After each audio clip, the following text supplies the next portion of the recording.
एक 25 साल की लड़की जो कि शादीशुदा तो थी, लेकिन पति से उसका तलाक हो चुका था, पति से अलग रह रही थी, लेकिन वो साड़ी पहन के मेले में जाती है। पूरा सिर पे न सिंदूर है, न गले में मंगलसूत्र है, कोई भी श्रृंगार नहीं है, बस एक ही है कि वो साड़ी पहनी हुई है, खूबसूरत इतना कि जिसका कोई सीमा ना हो। जितने भी मेले में जो लड़के होते हैं उस लड़की को एक नज़र ज़रूर देख रहे थे, उस लड़की को निहार रहे थे, उस लड़की पे ट्राई मारना चाह रहे थे। और जानते हैं, ये सारा जो दृश्य है उसका जो पति था, तलाकशुदा पति था, वो सब कुछ देख रहा होता है। और फिर जो होता है बहुत ही गजब का होता है।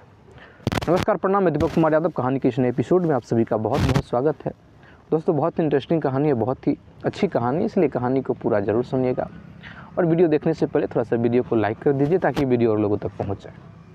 और अभी तक अगर आपने हमारे इस चैनल को सब्सक्राइब नहीं किया है तो प्लीज़ चैनल को सब्सक्राइब कर दीजिए। दोस्तों, यह कहानी है बिहार के समस्तीपुर जिला का। मदन जो कि एक नॉर्मल फैमिली से बिलोंग करता है, बहुत ही अच्छा लड़का है, सीधा साधा लड़का है। जब इसकी शादी का एज हुआ तो इसके जो माता पिता होते हैं वो इसकी शादी करवाते हैं, जैसे सभी लड़कों की शादी होती है। शादी एक मालती नाम की बहुत ही खूबसूरत लड़की से, और उसकी खूबसूरती का ही एक कारण था कि एक ही बार में रिश्ता जो था फाइनल हो गया था। मदन जैसे ही मालती को देखता है रिश्ता फाइनल कर देता है, लेकिन किंतु परंतु का कोई स्थान नहीं छोड़ता है कि कोई कुछ कहे कोई कुछ कहे, बस देखता है और शादी के लिए हाँ कर देता है। अब क्या होता है कि शादी होती है, मालती बहुत ही खूबसूरत है, मदन में ठीक ठाक लड़का है, कोई दिक्कत नहीं है। मालती जो होती है ससुराल आती है। ससुराल आने के बाद आराम से बहुत ही प्यार के साथ रहती है, जिस प्रकार से सभी लड़कियां, सभी दुल्हन ससुराल में आने के बाद रहती है, बहुत खुश भी बहुत ज़्यादा। लेकिन कहते हैं ना कि जो ज़्यादा खुश होते हैं उसको किसी की नज़र लग जाती है, और शायद इसके भी गृहस्थी जीवन का किसी को नज़र लग गया। जैसे ही मालती जो होती है मायके जाती है, किसी ने मालती को बस इतना इन्फॉर्मेशन दे दिया, किसी ने मालती को बस इतना कह दिया, तुम्हारा जो पति है उसका किसी और लड़की के साथ चक्कर था, पहले किसी लड़की से बात करता था, उससे मिलता था। और बात सही भी थी कि मदन जो था, मदन का एक लड़की के साथ प्रेम हुआ था, लेकिन वो ब्रेकअप हो गया था। मदन चाहता था उस लड़की से शादी करने के लिए कि समाज के कारण, सामाजिक के बंधन के कारण मदन जो था समाज के बंधन को नहीं तोड़ पाया। लड़की कह रही थी कि हम लोग भाग के शादी करते हैं, लेकिन मदन का बस इतना ही था कि शादी करेंगे तो मर्जी से करेंगे, और तुम्हारे घर वाले राज़ी होते हैं तो शादी करेंगे, नहीं राज़ी होते तो शादी नहीं करेंगे। और वही बात हो गई थी, बात दोनों की ख़त्म हो गई थी। और यही बात मालती को पता चल गया था। जैसे ही मालती जो है वो मदन की बात बताती है, मदन जो था शॉक हो जाता है कि तुमको कैसे पता चला ये बात, तुमको किसने कहा। मालती कहती है कि बात सही है या नहीं ये हमें आपसे जानना है। मदन कहता है कि देखो, मैं झूठ नहीं बोलूँगा, बात तो सही है, मेरा एक लड़की के साथ संबंध था, चक्कर था, हम प्रेम करते थे, सब कुछ होता जैसे ही इसके मुख से निकल गया कि हम प्रेम करते थे। मालती कहती है कि क्या वो पहला प्यार था या और तुम्हारे जीवन में लड़की आई थी। क्योंकि अब धीरे धीरे बात जो था बढ़ रहा था, अभी तक तो मालती आप कहती थी, लेकिन अब तुम पे उतर आई थी।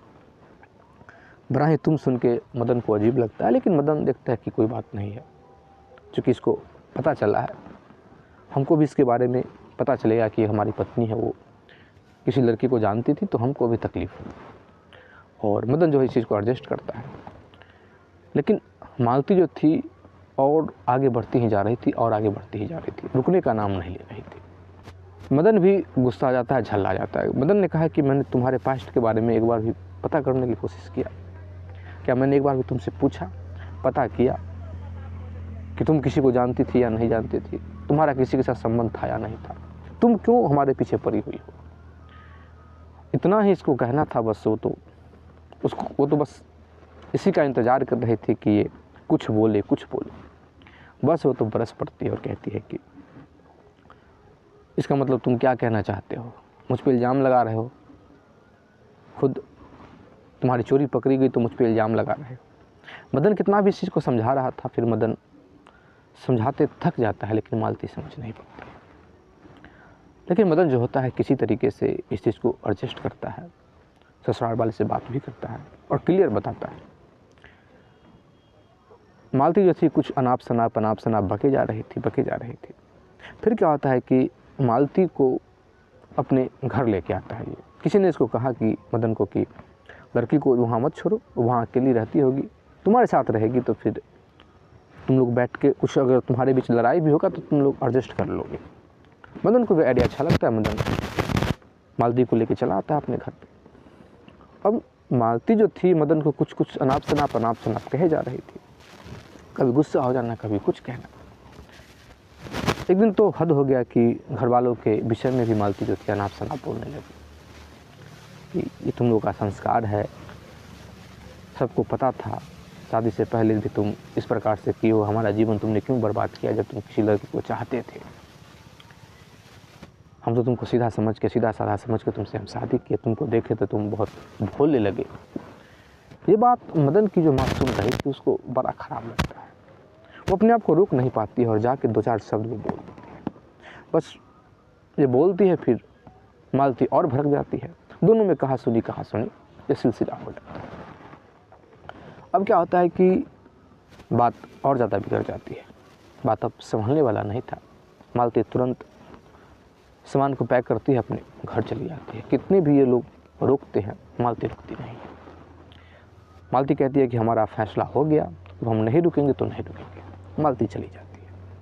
इधर मदन जो था बहुत मनाने की कोशिश करता है, लेकिन मालती का बस एक ही अब ये था कि अब हम जब रहेंगे तो उस घर में नहीं रहेंगे। तुम्हारी माँ हमारे बीच में बोली क्यों? बाप कुछ नहीं बोलता है, बेटा ने इतना बड़ा कुकर्म किया, किसी लड़की से बात किया, उसको धोखा दिया, हमसे शादी किया, फिर भी वो अपने बेटे का पक्ष ले रही है। चोर है उसको तो लोग चोर कहेगा ही। मदन बहुत समझाने की कोशिश करता है कि भाई हम इकलौता बेटा हैं, हम नहीं करेंगे तो कौन करेगा, हम ही अगर माँ बाप को छोड़ कर चले जाएंगे तो फिर कौन उनको देखभाल करेगा। चूँकि मदन कहता भी है कि अभी चूँकि खर्चा पानी उन्हीं के पैसे से चलता है, लेकिन हम बाहर रहे तो कैसे रहें। सारी बात जो था मदन बताता है। मालती कहती कि हम कुछ नहीं समझते हैं, तुमको निर्णय लेना पड़ेगा, या तो तुम अपने घर वालों को चुनो या हमको चुनो। मदन कहता है कि हम अपने घर वालों को ही चुनेंगे, तुमको नहीं चुनेंगे। ये भी गुस्सा हो गया था, कह देता है। ये भी नहीं समझ पाता है कि अभी वो गुस्सा है तो उसको किसी प्रकार से मनाना है, करना है। फिर धीरे धीरे साथ में रहने के बाद ठीक हो जाता है। ये गुस्सा में मदन भी ये बात कह देता है। जैसे ही इसको कहना था बस मामला कोर्ट तक पहुँच जाता है। कितना भी जो मीडिएटर से शादी कराए थे, कितना भी समझाते हैं, बात मैनेज होता ही नहीं है। वो सीधा कहते हैं कि हमको इस लड़के के साथ रहना ही नहीं, इस लड़के ने हमको नहीं चुना। अब बड़ा ही विकट परिस्थिति था, कोई घर वाले उस लड़की को नहीं समझा पा रहे थे। अब क्या होता है कि समय बीतते बीतते तलाक भी हो जाता है। तलाक हो जाता है, बात कुछ और नहीं था, बस बात इतना ही था। लेकिन कहते हैं ना कि तलाक होने के बाद ही लोगों को असलियत चीज़ का अनुभूति होती है। दूर होने के बाद कमी खलता है। जब साथ में होते हैं, जब तक इंसान को लगता है कि हम लोग साथ में हैं या ये चीज़ हमको आसानी से मिल सकती है, तो फिर लोग उसका कदर नहीं करते हैं। लेकिन जैसे ही लोगों को पता चलता है कि ये हमसे अब दूर हो गया, नहीं मिल पाएगा, बहुत दूर हो गया, फिर उस चीज़ का कमी जो होता है खल मिलता है। और ये चीज़ का अफसोस थोड़ा सा मदन को भी हो रहा था कि हमको भी मैनेज करके चलना चाहिए था, कट्टू कट्ट हमको जवाब नहीं देना चाहिए था। और उधर मालती को भी इस बात का एहसास हो रहा। और मालती और मदन के जो घर है उसके बीच लगभग 20 किलोमीटर 25 किलोमीटर का डिस्टेंस था। संयोग ऐसा होता है कि एक यज्ञ लगा हुआ था, जिसमें मेला होने लगता है, रासलीला, भागवत कथा, बहुत सारे चीज़ का आयोजन होता है। उस मेला में चूँकि जो मेला लगा हुआ था लगभग दोनों के बीच में लगा हुआ था, तो ये जो मदन था अपना जाता है, मदन एक दिन जाता है, दूसरा दिन जाता है, चूँकि फिर ही लड़का है, शादी होके भी अब दोबारा का ज़िंदगी जी रहा है, तलाक हो चुका है, पत्नी छोड़ चुकी है। सबको पता है कि क्या कारण है, बस एक छोटी सी बात के लिए इसकी पत्नी ने इसको छोड़ दिया। इसको लोग खिचलाते भी थे कि अरे हम लोग हैं कि कोई साथी था कि भाई हम लोग 10 लड़की से बात करते हैं, तुम उसको संभाल नहीं पाए, तुम उसको खुश नहीं कर पाए, तमाम तरीके के बात जो मदन के दोस्त थे इसको चिढ़ाने के लिए करते। और दोस्त का तो काम ही होता है कि भाई मुसीबत में साथ भी तो देगा, लेकिन मौका पाके टांग भी खिंचाई कर लेता है, मज़ा ले लेता है। और अपने दोस्त के साथ ही मदन जो था मेला में गया हुआ था। लगभग 4 दोस्त थे, चारों दोस्त के साथ मेला में गया हुआ था। ये बस रासलीला देख रहा होता है। इतनी ही देर में किसी दोस्त ने आके कहा इसको कि तुम्हारी पत्नी आई हुई है। एक बार सुनता है, जाने की कोशिश करता है, लेकिन फिर कहता है कि नहीं यार नहीं जाएंगे। फिर मदन जो होता है मन नहीं मानता है। मदन कहता है कि यार चलते हैं। 2 कदम आगे बढ़ता है तो एक दोस्त और रोक देता है, कहता है कि यार कहाँ जा रहे हो, जाओगे फिर अच्छा तुमको लगेगा क्या, बात वहीं पे ख़त्म हो गया। एक दोस्त कहता है कि नहीं यार चलना चाहिए, दूर से देख लेगा। फिर जो दोस्त देख गया था वो कहता है कि नहीं मत जाओ, क्योंकि वहाँ तुमको अच्छा नहीं लगेगा, हमको खुद अच्छा नहीं लगा तो हम वहाँ से छोड़ के चले गए। क्योंकि कुछ जो लड़के उसको देख रहे हैं, गलत नज़र से देख रहे हैं, वो बचने की कोशिश करती है, वो अपनी नज़र को छुपा रही है। साड़ी पहनी हुई है, पिंक कलर की साड़ी है, कुमारी लड़की बिल्कुल कुमारी लग रही है, लेकिन साड़ी पहनी हुई है। सारे लोग उसको देख रहे हैं, ये साड़ी पहनी हुई है लेकिन न मांग में सिंदूर है, न गले में मंगलसूत्र है, क्या बात है। और बिल्कुल एकदम से लिपस्टिक सब कुछ लगा के आ चुकी है। बस दुल्हन का मतलब एक शादीशुदा का जो चिन्ह होता है वो उसके शरीर पे नहीं है। मदन कहता है कि अब क्या कर सकते हैं, अब हमारा उस पर कोई अधिकार तो नहीं है, लेकिन चलो दूर से देखना चाहिए। अब क्या होता है कि दूर से ये जो होता है खड़ा हो जाता है। दूर से खड़ा होने के कारण मालती को भी उसकी जो सहेली साथ में थी वो दिखा देती है कि वो मदन आया हुआ है, तुमको दूर से देख रहा है। मालती जैसे इस चीज़ को देखती है, मालती को अच्छा नहीं लगता है, जो कि मालती को पता है कि हमको लोग लड़के तार रहे हैं, देख रहे हैं, ये भी चीज़ को वो देख रहा है। मालती चुपचाप वहाँ से निकलना उचित समझती है और मालती अपने एक सहेली के साथ आई हुई थी, उसके साथ मालती सीधा वहाँ से निकल देती है, अपने घर की तरफ निकल देती है। क्योंकि और भी साथी आए हुए थे, तो मालती डिसाइड करती है कि सबको छोड़ के हम यहाँ से घर की तरफ निकल जाएंगे। लेकिन मदन एक चीज़ देखता है कि जब वो निकल रहे थे तो पीछे से जो लड़का था वो भी इसके पीछे पीछे हो लेता है। अब मामला बड़ा क्रिटिकल हो जाता है। एकदम से मालती जो है वो एक जो टोटो होता है, ई रिक्शा होता है, ई रिक्शा पर बैठती है। जैसे ई रिक्शा पर बैठती है तो वो जो लड़के थे वो अपने अपने मोटरसाइकिल स्टार्ट कर लेते हैं। बस ई रिक्शा पे बस वही 2 लड़की 2 बैठी हुई थी, अपने घर की तरफ जा रही थी। मदन भी इस चीज़ को देखता है तो मदन भी अपना जो गाड़ी है उसको स्टार्ट करता है। लेकिन ऐसा होता है कि जो 10 लड़का था उसमें से सारा लड़का पीछे हट जाता है, कहता है कि नहीं ये ठीक बात नहीं है। ठीक है मेला है, मेला में हमने देख लिया, तार लिया, ये अच्छी बात है, लेकिन अब इस प्रकार से उसको रास्ते में कुछ कहना टोकना ये अच्छी बात नहीं है। लेकिन वो जो लड़का तार रहा था, देख रहा था, पीछा किया था, वो कहता है कि तुम लोग मत जाओ, तुम लोग जाने की आवश्यकता ही नहीं है, बस हम कुछ नहीं करने जाए, उसको हम नंबर देने के लिए जा रहे हैं। यार लड़के हमको दिल में बस गई है, नंबर देने के लिए जा रहे हैं। एकदम से क्या होता है कि मदन भी पीछे से अपने 4 लड़कों के साथ था।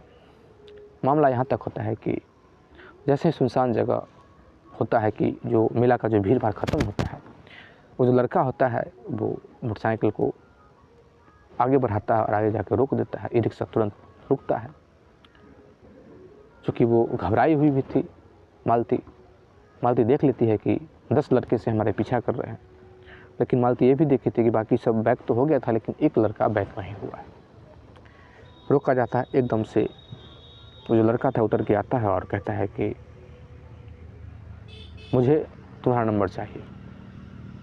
मालती कुछ नहीं बोलती है। वो कहता है कि मुझे तुम्हारा नंबर चाहिए, मुझे तुमसे बात करना है। इतना ही होता है कि बस मदन जो है अपने 4 दोस्तों के साथ वहाँ पहुँच जाता है और सीधा उस लड़के को पकड़ लेता है। वो चूँकि 2 लड़का था, वो ये 4 था, दोनों दुद्दू को पकड़ लेता है। अब क्या होता है कि वो कहता है कि कौन है, वो जो लड़का छेड़ रहा था वो थोड़ा घबरा जाता है, कहता है कि पता है कौन है, शादी करोगे इससे? कुमारी लड़की है, कुमारी नहीं, तलाकशुदा है, तलाक है इससे, और हमसे इसका तलाक हुआ, शादी करना है, शादी करवा दे, बात छेड़ दे, तुम्हारा घर कहाँ है, एड्रेस लिखवा दो, मैं इसके घर वालों को हम इन्फॉर्म करवा देंगे, तुमसे शादी हो जाएगी इसकी। अब वो तो घबरा जाता है, क्योंकि कुछ भी है, लड़की के साथ अगर उसका एक छोटा भाई भी होता है तब पर भी किसी का हिम्मत नहीं होता है कि उसको छेड़े, तो थोड़ा सा दहशत में आ जाता है दोनों। और ये जो दोनों होता है उसको थोड़ा हाथ भी सफाई कर देता है, ये जो मदन था अपना चारों से, दोनों को थोड़ा हाथ सफाई करने के बाद, चूँकि अब मालती जो थी वो उतर चुकी थी, खड़ी थी, वो जब दोनों वहाँ से भाग जाता है, फिर मदन जो होता है खड़ा होता है, कहता है कि अब आप चले जाओ और इस प्रकार से मत आना, आपको पता है कि आप इस प्रकार से जाएंगे तो आपको लोग इस नज़र से देखेगा, या तो आपको सबके साथ होना चाहिए था, अकेले क्यों निकल दिया। और इतना कह के मदन जैसे ही निकल रहा होता है कि पीछे से मालती जो होती है उसका शर्ट जो होता है उसको पकड़ लेती है। मदन इस चीज़ को नहीं समझ पा रहा था कि आखिर मेरा शर्ट किसने पकड़ा, लेकिन जब बैग देखती है तो देखता है कि मालती शर्ट को पकड़ चुकी है। मालती कहती है कि मुझको मेले में ले चलिए। अब इसके मदन के मोटरसाइकिल पर इसका दोस्त बैठा हुआ था, वो एकदम से क्या होता है कि उतर जाता है, मौके के नज़ारा को समझता है और फिर वो उतर जाता है, और फिर तुरंत वो जो मालती होती है बैठ जाती है। मदन को कुछ समझ में नहीं आ रहा था कि आखिर क्या हो रहा है, क्या करना है। एकदम से मदन जो होता है निकलता है, मेले में जाता है। मेले में उतरने के बाद मोटरसाइकिल लगाने के बाद सीधा मालती जो होती है हाथ पकड़ लेती है। मदन को कुछ समझ में नहीं आता कि आखिर क्या हो रहा है। हाथ पकड़ने के बाद कहती है कि मुझे झूला झूलना है। कौन झूला झूलना है? तो बड़ा वाला झूला झूलना है। मदन कहता है कि तुमको तो डर लगता है। मालती कहती है कि हमको झूलना है, लेकिन आपके साथ झूलना है। मदन को बड़ा अजीब लग रहा था। अब क्या होता है कि दोनों साथ में बैठते हैं, और ऐसा हुआ कि चूँकि झूले में 4 बैठते हैं, लेकिन ये दोनों कहता है कि भाई हम टिकट का पैसा दे रहे हैं, हम सिर्फ 2 ही रहेंगे इसमें, हम किसी और को बैठने नहीं देंगे इसमें। भाई झूला वालों को तो भाई टिकट से मतलब, पैसा से मतलब है, चूँकि 4 टिकट ले लिया था, कहता है कि हम ही बैठेंगे 2 ही। जब झूला स्टार्ट होता है, ऊपर से जब नीचे आया जाता है तो डर लगता है मालती को। मालती बहुत ज़ोर से मदन को पकड़ लेती है, रोने लगती है। लेकिन वो रो जो रही थी वो झूला के कारण नहीं रो रही थी, वो पिछले दिनों को याद कर करके रो रही थी और कह रही थी कि मुझे माफ़ कर दो, और ये कह रही थी कि मुझे अभी के अभी अपने साथ घर ले चलो। ये मदन जो था दिलासा दे रहा था, चुप कर रहा था। झूला रुकता है। अब पूरा जो जितना देर 5 मिनट का जो समय था उसमें मालती जो थी वो सीने से लगी हुई थी, सटी हुई थी, रो रही थी। मदन जो होता है आंसू से पोंछता है, फिर झूला से उतरता है, फिर सोचता है कि क्या करना चाहिए। मालती की तरफ देखता है, मालती नज़र को नीचे की हुई थी। फिर कहता है कि अगर चलना पड़ेगा तो फिर इस हाल में तो तुम नहीं जा पाओगी। फिर क्या होता है कि वहीं से दुकान से जो मेले में जो बिक रहा था वहीं से एक मंगलसूत्र खरीदा जाता है। सिंदूर मदन खरीदता है और फिर से मांग में सिंदूर भरता है। जो वहाँ जो भगवान का मूर्ति उर्ति रहता है जग में, वहीं पे मांग में सिंदूर भरा जाता है, मंगलसूत्र डालता है। और उसी समय वहाँ से मालती जो होती है घर चली आती है और अपनी सहेली को कह देती है कि कह देना घर पे कि वो अपने ससुराल पति के साथ चले गई। ये बड़ा ही अजीब था कि तलाक होने के बाद अपने पति के साथ ससुराल चले आए। यहाँ जब लोग देखते हैं तो बड़ा ही लोग हैरान थे। लोग अनाप शनाप कुछ बोले जा रहा था, लेकिन मदन की जो माँ थी बहुत खुश थी, क्योंकि कुछ भी है, तलाक हो गया था, एक कागज़ पे साइन हो जाने से, कोर्ट के फैसला दे देने से कोई रिश्ता टूटता नहीं है। मदन की माँ समझती थी कि हमारी बहू तो वही है, और फिर बड़ा आदर सम्मान से उसको एक्सेप्ट करती है, और फिर दोनों बहुत ही आनंद के साथ जीवन जी रहे हैं। दोस्तों, ये जो मामला आया, ये जो मौका मिला, सबको ये मौका नहीं मिलता है। कोई नसीब वाले होते हैं जिसको ये मौका मिलती है कि वो अपने जीवन को फिर से सुधार सके। इसलिए पति पत्नी का जो भी अगर मामला हो उसको बहुत जल्दी फैसला लेने की आवश्यकता नहीं है, बहुत सोचने समझने की आवश्यकता है। अगर आपको साथ में दिक्कत हो रहा है तो कुछ दिन अकेले रह के देख लो, तलाक लेके अकेले मत रहो, कुछ दिन अकेले रह के देख लो, फिर इस चीज़ को रियलाइज करो कि क्या हकीकत है। दोस्तों आपको यह स्टोरी कैसी लगी कमेंट करके ज़रूर बताइएगा। अगर आप इसी प्रकार का और भी स्टोरी सुनना चाहते हैं तो प्लीज़ हमारे चैनल को सब्सक्राइब कर दीजिए, लाइक कर दीजिए, कमेंट कर दीजिए, शेयर कर दीजिए। जय हिंद, जय भारत।